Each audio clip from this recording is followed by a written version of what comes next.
India's trade diplomacy is set for a busy month. Commerce and Industry Minister Piyush Goyal will travel to Brussels on July 13th, along with External Affairs Minister S. Jaishankar and Electronics and IT Minister Ashwini Vaishnaw for the India-EU Trade and Technology Council meeting.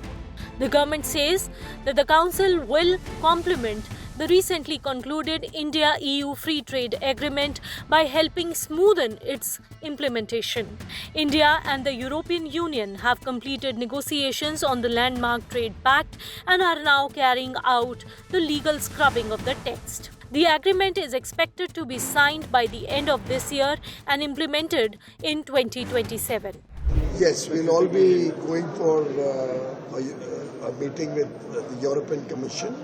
Dr. Jaishankar, Ashwini Vaishnaw and I will, three of us, be in Brussels for our TTC, the Trade and Technology Council dialogue with the EU. Our effort is that becomes a supplement to the free trade agreement which we have finalized and will help us to smoothen the edges and make it easier to implement and benefit from the FTA going forward.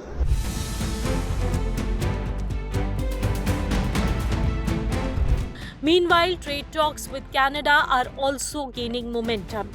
Goyal said an Indian delegation will travel to Canada on Monday for the next round of negotiations on the Comprehensive Economic Partnership Agreement or CEPA. The government is aiming to conclude the pact within the next 6 months. Canada FTA is progressing well. I think my team is going on Monday for negotiations. And we are trying that we should conclude it in the next 6 months or so.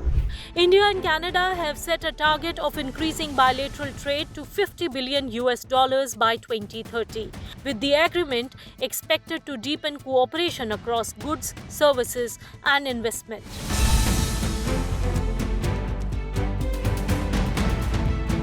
However, negotiations with Peru are unlikely to conclude anytime soon. According to Goyal, India cannot offer market access to Peru in certain sensitive products, making an early agreement difficult. Negotiations for the proposed India-Peru Free Trade Agreement have been underway since 2017. Peru, there are certain concerns. There are many products where we cannot offer them market access. So I do not see Peru FTA happening very soon. Israel, as you are aware, is currently having the West Asia crisis. Even then, our negotiations, our discussions are going on, albeit a little slow. Let us hope that we can fast track it after the peace process is over.